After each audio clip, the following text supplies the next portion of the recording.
What is up, Bat family? Welcome back to a brand new The Batman 2 video, and today's video is going to be a little bit different. I thought I'd change it up because I haven't actually done this before with the Batman 2 content, and that is 10 things I want to see in the Batman 2. And don't get me wrong, this could be like 50 items long, if you know what I mean. I could go on forever talking about this, but I condensed it down to 10. Of course, some of these may be familiar to you, especially if you've tuned into the discussion series on the channel, but if there are 10 things, at least as of right now, when I was trying to come up with a list, that I just really want to see addressed in the Batman 2, or just in some way, shape, or form. It doesn't have to be down word for word, but these are just more things that not only do I want, but I feel like they could genuinely benefit the second movie and Batman fans alike if they came to fruition, of which I'm sure some of them will. So of course, guys, let me know your own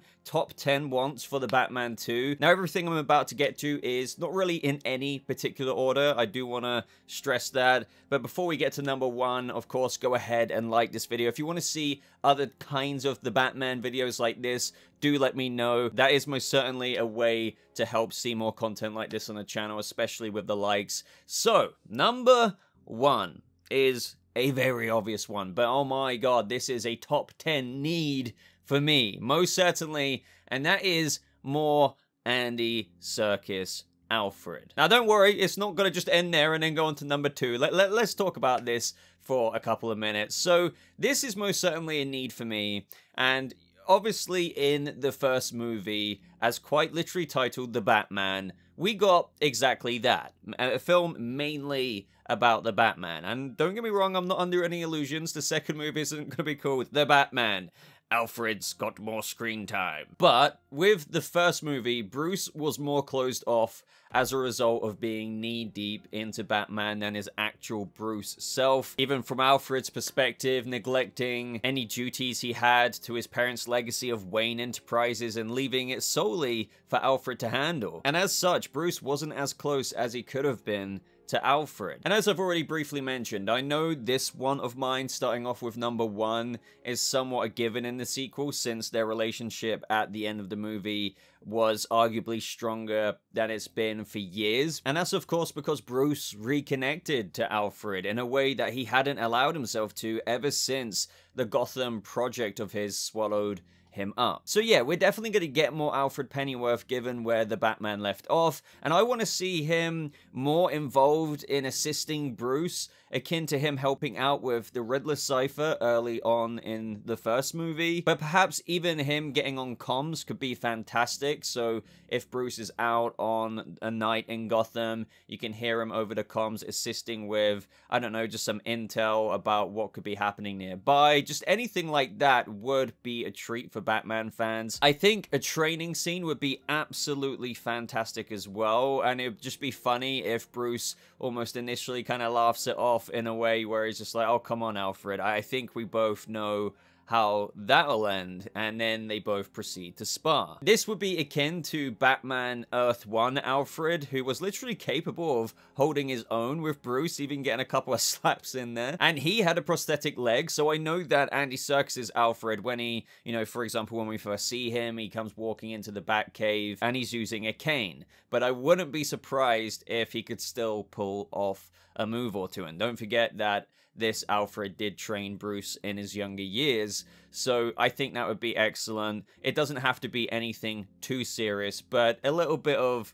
you know, sparring in the Batcave, something that Bruce doesn't take so seriously at the beginning, would be, again, another brilliant scene to include of Alfred in the Batman 2. Bottom line, guys, more Alfred. Okay, so what's number 2 for me? And I'm saying that as if, like, it's ranked, but again, in no particular order, but number 2 is, and this, I would say, I know this is like top 10 wants or whatever, but this is another need for me, I'm not gonna lie. I'm not gonna cry my eyes out if it doesn't happen, but number 2 is to introduce Harvey Dent into the Batman Chapter 2. It just, please, you have to do it. So, given that Gil Colson, the district attorney of the first movie, basically just, yeah, he kind of blew up. It is time for a replacement. And given that the first movie got rid of quite a bit of the corruption from the leading figures of Gotham, you know, we now have a new mayor in that of Bella Real, who is good-spirited, unless people are saying she's secretly a part of the Court of Owls or something. But, you know, for all intents and purposes,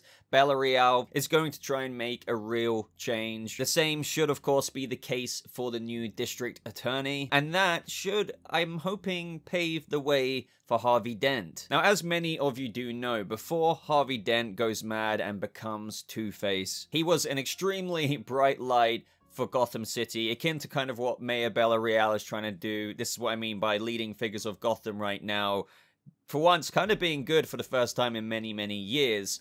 And he was a very young district attorney. So as a result of that, I mean, they don't have to go with, you know, young district attorney, but I do think it would be really good to cast somebody in the second film around Robert Pattinson's age. Possibly, in terms of Gotham's history, the youngest district attorney ever. And as I was kind of getting into, just like Bella Real, even though Gotham will always have its issues with corruption, it looks like it might finally have some big figures out there who are working together to finally make some real change and some good for the city. Now, I wouldn't want him to become Two-Face in the second movie. I say capitalize on the work that Harvey Dent can do. Lend his DA position to the plot of the second movie and get him involved even with the villain on the DA side of things, and have his friendship blossom with Bruce Wayne throughout that second movie and into the third, for the context and tragedy to truly be built for when Bruce has really got to fight for his friend when he goes down the Two-Face path. Again, if they organically build, like, no Two-Face in the second movie,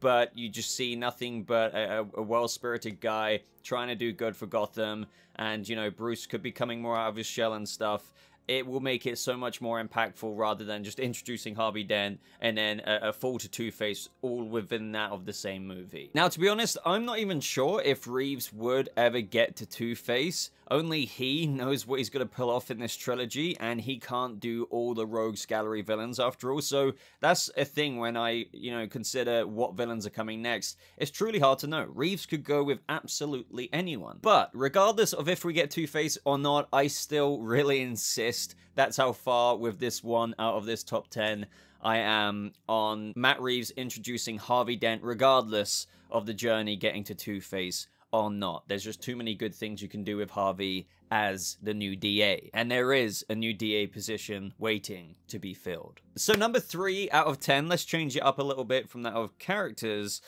It is indeed gadgets. Now, I'm sure some people, and I didn't necessarily want to get into that of a Batsuit in the top 10, and that is because, quite simply for me, since this is a top 10 about things, you know, I want to see, or somewhat personally for me, even need to see in the sequel. Again, I say need, but it doesn't mean if it's not in it, I'm gonna go mad or anything. My point is, a massively changed suit, or even just me detailing subtle changes for a second movie's Batsuit, isn't actually one of my boxes I need to see ticked. And that might surprise people, but I absolutely adore the first movie's Batsuit. I just wanted to explain this because some people might be like, why isn't there a new Batsuit in your top 10?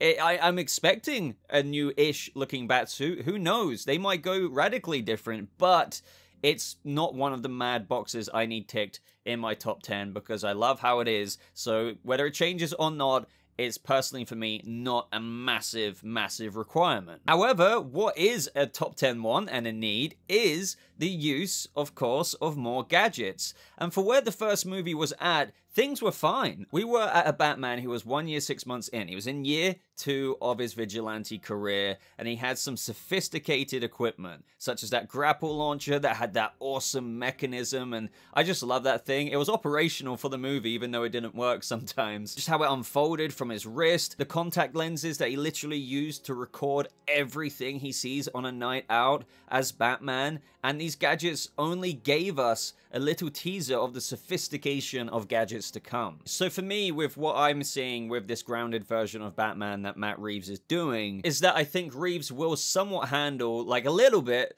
this Batman and his gadgets like that of James Bond, in where we're going to get this Batman who started off early in his career in the first movie, but new shiny gadgets each and every new movie, but perhaps not going insanely overboard at the same time. So I do feel like the first movie has already given Bruce some ideas for the second movie, to the point of where I'd feel comfortable saying that I think we will get a certain amount of new gadgets, such as the possible idea of theatricality and deception. Since Batman didn't have his own smoke bombs or anything in this first movie, we did have him at the end with the fight with the Riddler's goons on the rafters put one of his little circular bombs on that pipe, if you remember, and then it created a smoke screen. So surely now, I think it's only natural for Bruce to think after this moment, hey, I need to form my own portable smoke screen, since it would be only useful to him in future fights, and who knows? And by the way, it really isn't a requirement for me, not a need, not even a want, to be honest, and I know this is quite a debated topic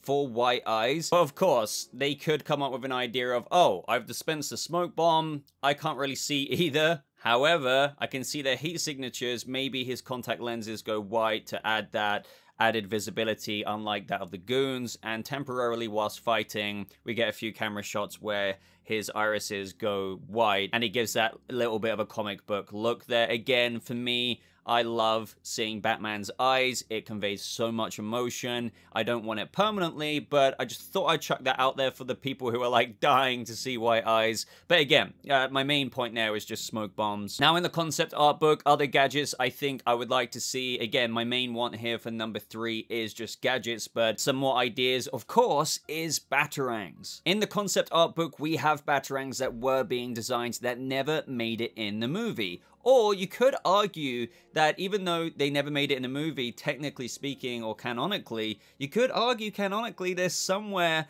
around there in the Batcave on one of Bruce's workbenches, but he's just not fully happy with them yet. I mentioned batarangs, of course, because not only are they one of the most obvious gadgets that a Batman fan would want to see in one of Matt Reeves' upcoming The Batman movies, but I do like the idea that the concept art book presents. As we saw in the movie, in the Batcave, Bruce is testing the durability of his armor and various things, showing how this is all very truly self-made. In the concept art book, and I'm sure this is just a piece of equipment in the Batcave, but it gives me an idea. We have batarangs equipped in a slingshot, and they get launched into various materials to see how effective they are. Similar to the guns you see and Bruce's armor, just, you know, taking bullet hits to see how durable the armor is. Now, one thing I've got an idea of course, is just batarangs in of itself, but a slight alteration maybe, in that if in the second movie's Batsuit we get batarangs, but perhaps not being manually thrown by Batman,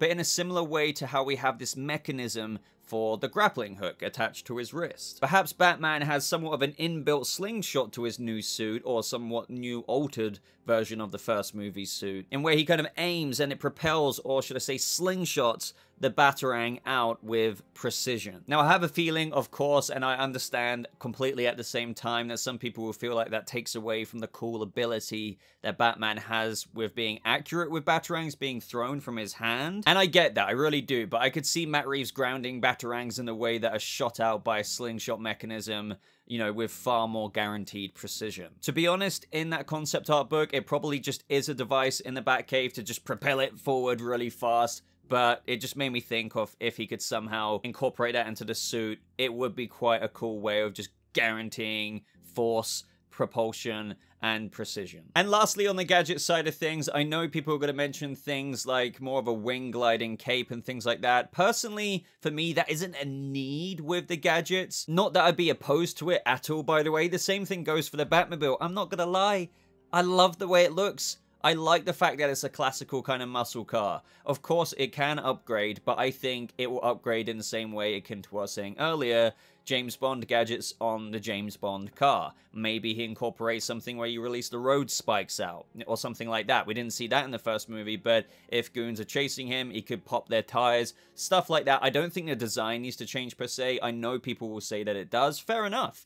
Maybe it can. Maybe I'll love a new design, but for now, akin to the suit, I expect subtle changes, but I don't personally require massive ones. All in all, guys, with the gadgets, a natural extension of Batman gadgets on top of what we saw in the first movie. Okay, guys, so number 4 out of 10 is that since we took a little bit of a break from the character side, from the earlier numbers, let's get back to it. And this one is probably another one that's just given. And I wanted to include it because it's arguably one of the most important aspects, I would say. And that is Bruce coming out of his shell a little bit more. And this could just bleed into a spider's web of multiple different things for multiple different people out there. But bottom line, Bruce Wayne, compared to that of the first movie, coming out of his shell a bit more and being a bit more Bruce. So if I had to put it into one line for number 4, I think that would be seeing more of Bruce Wayne's philanthropic side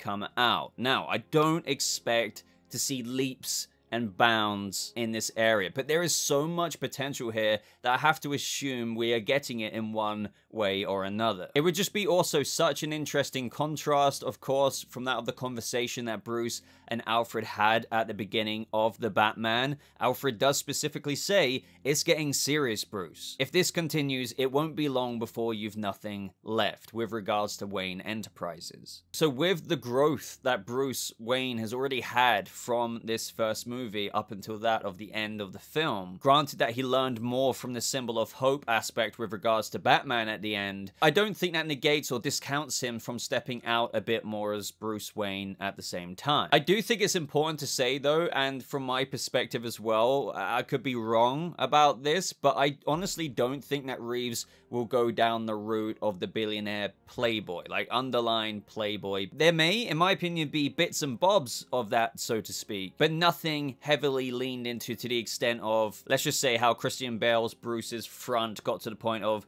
swimming in that of the hotel lobby and buying it, right? I don't see Robert Pattinson's Bruce doing that. I know people will counter that saying, oh, no, but that's the point. He'll deliberately be so unlike himself, but again, I've heard Matt Reeves say, like, we've seen that before in other movies, so I think that even when Bruce does come out of his shell a bit more, it will be in a different way than that of the Playboy side. And to be honest, guys, this is a top 10 wants video. It's not that I'd be opposed to that, but it's not necessarily what I want. I want a different type of Bruce to come out of his shell. So I see the Bruce that is trying, like really forcing himself to edge him out of that shell we had him in the first movie, perhaps trying to entertain Alfred a bit more on the company side subtly, and as we've been over, try and have an effect both as Batman and Bruce Wayne in Gotham City. More as Batman though, as we know that is Bruce's preference, of course. But more importantly, to kind of get to my main point of the Bruce Wayne from Robert Pattinson's Bruce that I see coming out more,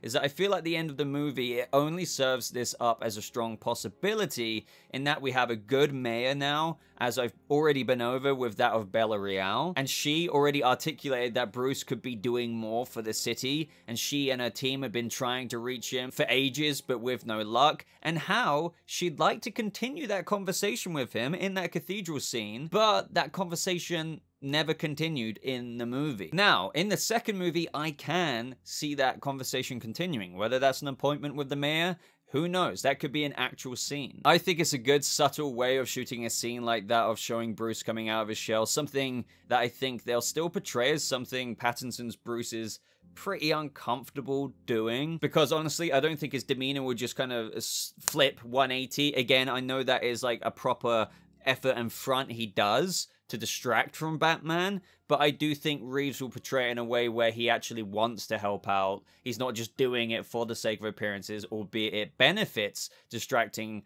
Bruce Wayne from that of the link to Batman. But I do think he'll be making more of a conscious effort to do things like talk with Bella Real, and this is where you can factor in what I've said earlier with Harvey Dent. If brought in, he could be the new DA, and expanding on what I said earlier, just more or less the new pillars of Gotham are forging a Gotham that is in good hands, and Bruce Wayne can be a part of that, doing more charity, like, and I often say the Bruce I can imagine Pattinson's Bruce being like is that of the Batman Telltale game, one who is a lot more public charitable, less playboy, but just genuinely trying to do things for Gotham, akin to like Thomas Wayne, if you know what I mean. And Bruce doing more charity work, by the way, this more philanthropic side coming out in the second movie, the end of the first movie sets that up on a tee so well, because all of that can be facilitated perfectly by the flooding, because Bruce Wayne, even over Batman, you know, trying to watch out over the lawlessness, the looting and everything like that, as he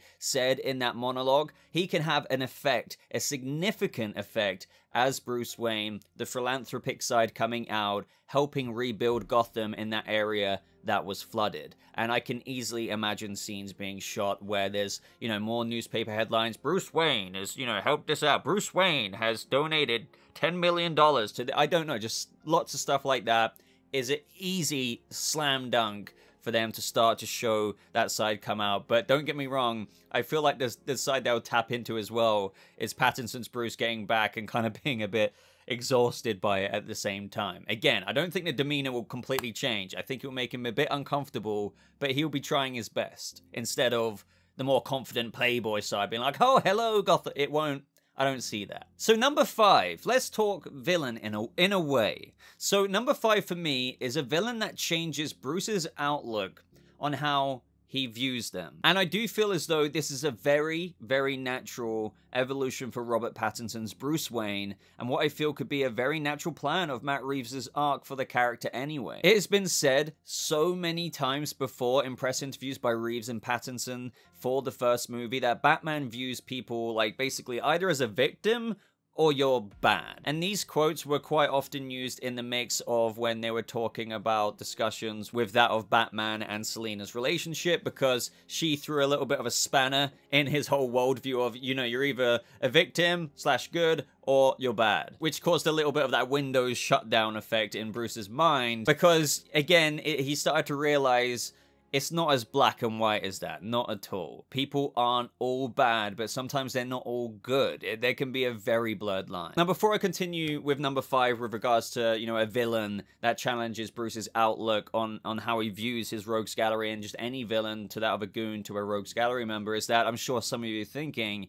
but wait, who's the villain? Who's in your top 10 for the villain for the second movie? Well, the reason why I didn't put a specific villain per se in my 10 things I need to see in the Batman 2 is because I don't think I can choose one right now. And I don't know if I will ever be able to. But to be honest, I don't think that's actually a massively important thing with regards to my top 10 wants or needs, because the most important thing I want to see out of the villain, whether it's freaking Ivy to Freeze to whoever, like literally whoever, it's more about what I want to see from that villain. That can be translated onto a lot of them. But back on point, I know from the Batman Chapter 2's villain that I just want for the villain to capitalize on what was being discussed with this ever-growing and learning Batman. That even though he's come up against some rotten villains and will continue to do so in the time ahead of him, that there are villains that are somewhat multifaceted. Now, I don't want to be the guy that screamed Mr. Freeze, because I know some people love that, but I know some people are like, oh my god, what is it with Mr. Freeze? Why is everyone saying that Mr. Freeze is going to be the second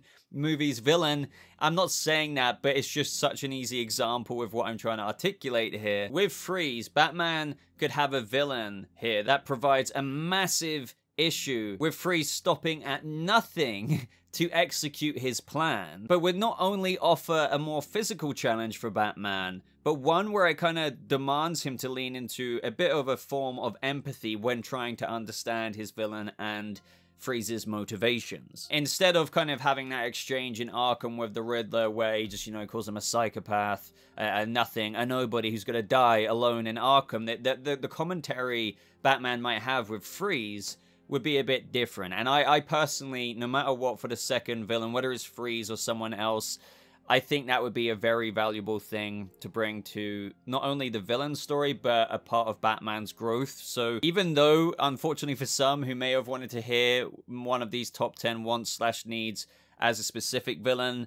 I'm more on about what I want to see from any villain from that of the second movie. And let me know what you think of that. Alright, so number 6 is a bit of a hybrid almost. It's that keep the heavy focus on detective, of course, but maybe a little bit more action. Now, honestly, as you guys know about me, I'm not remotely that person who's like, oh, the Batman was boring. It was just a lot of talking. This is a Batman movie. We needed more action. And I really can't stand that a lot. I mean, fair enough if that's people's preference for certain movies, but heavy criticism over other films that don't have a lot of action in it somehow just equates it being bad or something. No, of course not. Like, movies don't require action to be entertaining. With the Batman, quite the opposite, actually. For the first time ever with that first movie, we got a movie that had Pattinson in the cowl and cape for most of the screen time of the movie, demonstrating his detective skills, and that was incredible. However,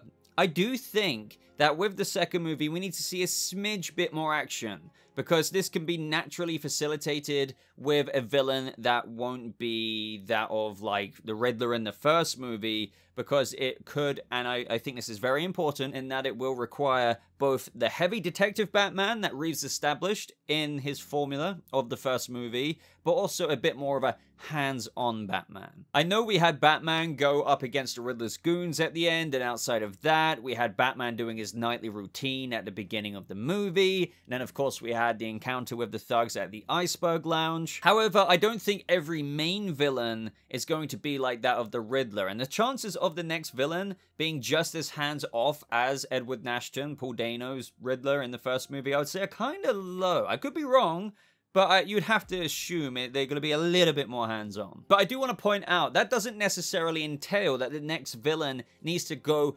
hand-to-hand combat with Batman. Because, again, just for the sake of ease, using Mr. Freeze as an example here, he's not exactly agile enough to do quick hand-to-hand martial arts combat with Batman. But that doesn't mean that action and spectacle isn't involved, and that's exactly what I mean. All I really want from whatever villain we get in the second movie, even though you could argue we might get Mad Hatter or something, maybe that could still be a little bit more hands-off, is a villain who could just run up against Batman a few times. Perhaps he or she gets away out of whatever encounter it is. But still, in of itself, just like if Mr. Freeze let out some kind of blast, there's some kind of like, ooh, cool kind of action going on there. We don't need tons of it. We really don't. I'm not talking about like every 25 minutes there's something happening like that of a big fight. Just something like that of the Iceberg Lounge fight or the train station fight at least a couple more times in the movie, because I think with another potential 2-hour, 40+ minute movie, I think the second movie could be around 2.5 hours, but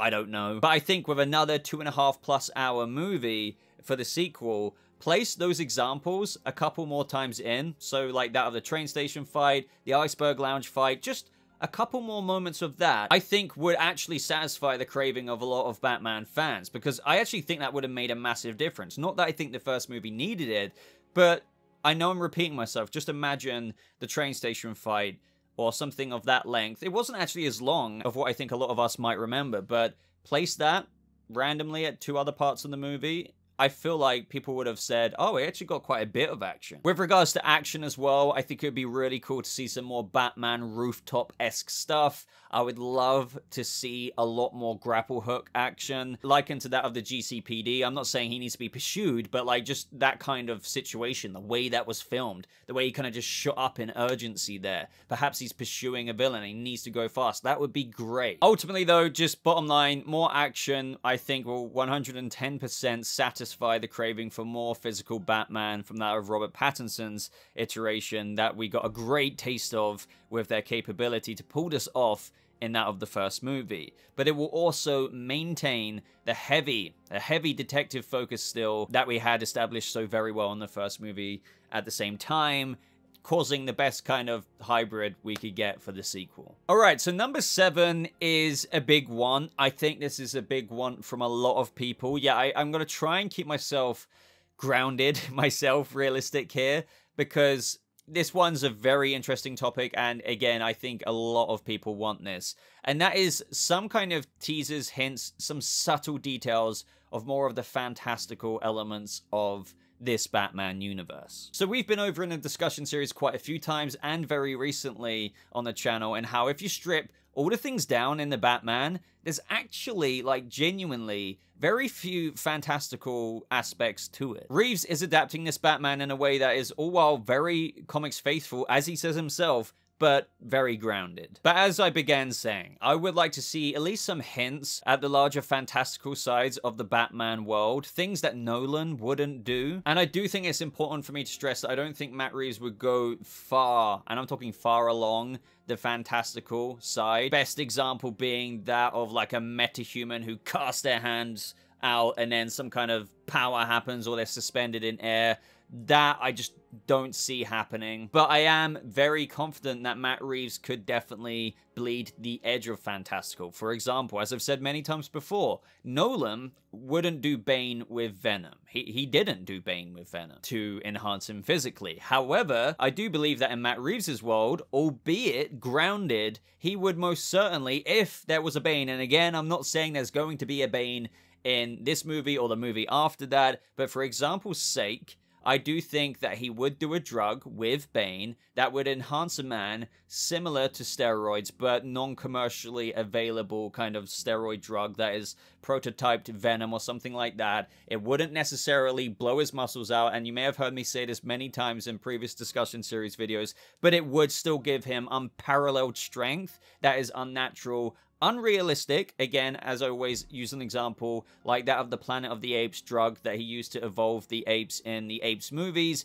That's unrealistic, yet those movies were grounded in a realistic world. Same thing with Venom. Wouldn't necessarily blow muscles up like a balloon, but make you a lethal, physical, formidable villain. Or even with Freeze. If he adapts Freeze, I do think there will be some bleeding the fantastical edge in where it won't be necessarily as fantastical as it could be, but due to, let's just say, an incident that happens, he's wearing a suit at the beginning of the movie because he's working at GothCorp, but because these workers use those suits, with whatever happens, he has to stay within it, because if he doesn't, he risks dying. And he has to keep attaching canisters or whatever it is to keep him, whether that's at a sub-zero temperature, because something has genetically happened with him. I don't think there's going to be, as I keep saying, mad fantastical leaps, but I do think the Venom thing is possible. I do think Freeze having to stay contained within a GothCorp suit. And I say that because, as we know with the early Riddler design, I think with Freeze, it would be like an early safety Russian cosmonaut-esque kind of suit that GothCorp could just provide their workers. Bottom line, I think I'm getting it across by now. Any kind of hints that there is a more fantastical side to this universe that Matt Reeves is forging without, this is important as well, without breaking what Reeves already established in the first movie, would be a big one of mine, and I'm sure for many fans. Now, number 8 would be, I think, leaning more into Jim Gordon's life or family, or perhaps other characters of note introduced around Jim. I know that sounds like a bunch for number 8, but it's mainly the Jim Gordon and what extends out from Jim Gordon, because in the first movie, I was so happy, and I still am very, very happy with Jeffrey Wright's Jim Gordon, with what Matt Reeves chose to do with adapting his character, the relationship and dynamic between where we already picked up with Batman and Jim Gordon. It's right from the pages of the comics. We didn't pick up in day 1. We picked up with year 2. They've known each other for a year already, and it's fantastic. However, in the second movie, let's see some expansion there, because it would be fantastic to see what's going on in his life, or when he goes home for the night. Who is he going home to in this universe? We didn't actually get, to my knowledge, any clues of that. Does he have his family? Does he have a daughter named Barbara? Perhaps he's divorced, or perhaps his wife passed away and he's raising Barbara alone, except maybe with some hired help because he's so freaking busy being at the GCPD. I think it would be really cool, because Jeffrey Wright, I've been following his work for years. He's fantastic in Westworld. Obviously, he was brilliant as Jim Gordon in The Batman, but he can play the very emotional side as well. And seeing everything that Jim Gordon has to deal with in the second movie alongside Batman, seeing what he goes home to, and just a little bit of a taster. It doesn't have to take up a massive chunk of the movie, but some kind of insight into what he cares about would be really interesting as well. Even if he doesn't have a family, just seeing what life is like for him outside that of working at the GCPD and outside the scenes we got in the first movie would be refreshing. Of course, it'd be cool. I know people are going to say, what about other characters? Is he going to get another partner or anything like that? Like Bullock? Who knows? I would like to see, even at the very least, if they're not characters who have a massive role, other characters alongside Jim that we know from the comics in the GCPD pop up a bit regularly and liaise with Jim. But who knows? Pete Savage is no longer commissioner. I don't know if that means that Jim is just going to step in as commissioner. That's possible for the new DA being Harvey Dent, but I don't know if Lieutenant James Gordon's going to go straight up to commissioner. There still could be a replacement commissioner before Jim goes in there. But I do feel like there's a lot of untapped potential to get a little bit more into Jeffrey Wright's Jim Gordon. So that is definitely one of my top ones. Now, number 9 is somewhat another given, but I'm not sure if it will be expanded on in the way I'd personally like to see. But I wouldn't mind, but I think it facilitates such a brilliant way of getting into Batman's mind, so you might have already guessed it, and that is more monologues taken from the Gotham Project journal. Because as I was already saying, it's such a good way of getting into Pattinson's Bruce / Batman's head, although I do have an inkling of a feeling that Reeves will stick to the formula he's already set precedent of in the first movie, and that is an entry at the beginning and then a closing entry at the end. But if we get any bonus scenes of that, that would be fantastic. Maybe like pages being written as he's doing whatever in the movie. Perhaps if he's struggling with a villain in the second movie, it could really keep up the noir, detective-y kind of roots as well. You know, if you have Freeze, you could have him just pondering like there's something more about I don't know, that's a bit cringy about this man, but just, you know, he's not like that of Joker, a killer, or Riddler, who I put away in the first couple of years. There's Freeze is, I don't know, just some kind of, I can already hear Pattinson's voice talking about that. But again, I think we'd be lucky to get that. This one's a bit more of a selfish, like, hey, if I could.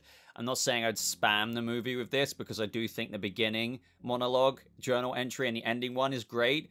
But if they just put in, like, even 1 or 2 more in that of, like, the middle mark of the 2.5+ hours, that would be really, really, really cool. So lastly, for number 10, this one is almost in a little bit of flux, and again, somewhat another given, but the potential is where I'm really seeing what I'm trying to get at with number 10, and that is firm connections in the second movie to that of whatever comes out of the Penguin series and that of the Arkham series. Now, we don't know exactly when the Arkham series is going to come out, to be honest.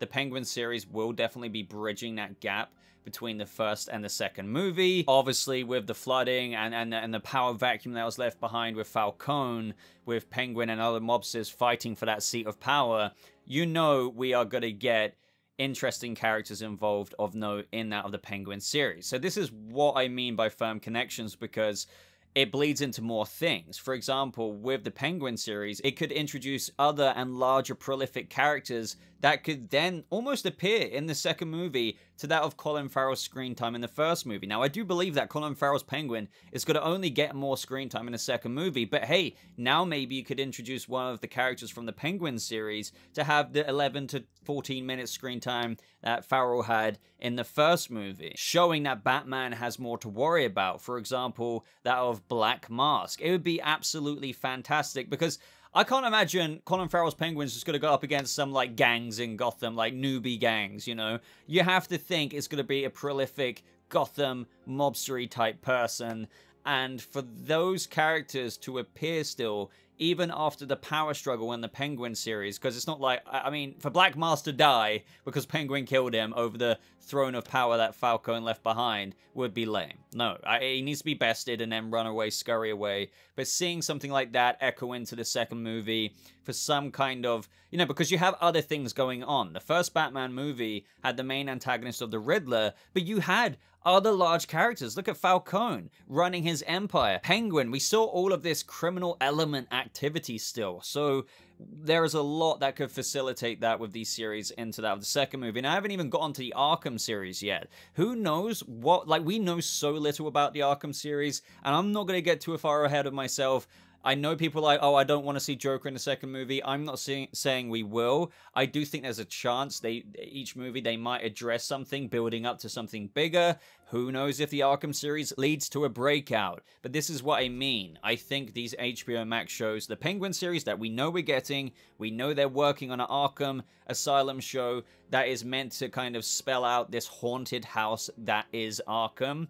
So I do feel like those shows could also, again, with everything being in flux, introduce characters like that of Dr. Jonathan Crane. I'm not saying that should be the character, but that's an example. Hugo Strange, who knows, but Batman could go back to Arkham in the second movie, and we could have already seen these characters in that of the Arkham series. Maybe Scarecrow isn't even Scarecrow yet, but maybe he, as a head psychologist of Arkham Asylum, could be experimenting with his fear toxin. Like, it's the realms of possibility are fantastic. So to see some epic bleed effects from that of the Penguin show, the Arkham series, come out and introduce characters like that for Batman to have to deal with, maybe in that of an actual movie instead of the HBO Max show.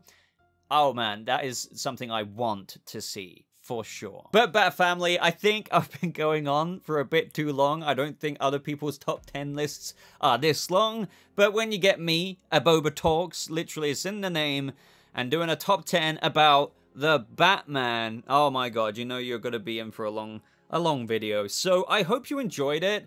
Don't get me wrong, after this video is published, I might have thought of something that I wanted to include in this top 10 ones for the Batman too. That's why I said they're in no particular order. It could go on to a top 20, a top 50, and I could have reshuffled it around a bit more. But for the time of coming up with this video, these are the things for now that I think, oh man, I want/need to, with some of the items, see this in the Batman sequel. So I challenge you guys to let me know what you want to see, come up with 10 or more, but I do encourage you to try and be as realistic, because that's what I did. Try and be as realistic as you can with your want for the second movie. I know people could be like, why isn't Robin, you know, one of your top wants for the second movie? Long story short, I'm not saying that I don't want Robin in this series, but as a top one, who knows if he's even going to come in the second movie. As I've always said, he could come in at the last 10 minutes with the Flying Graysons to set up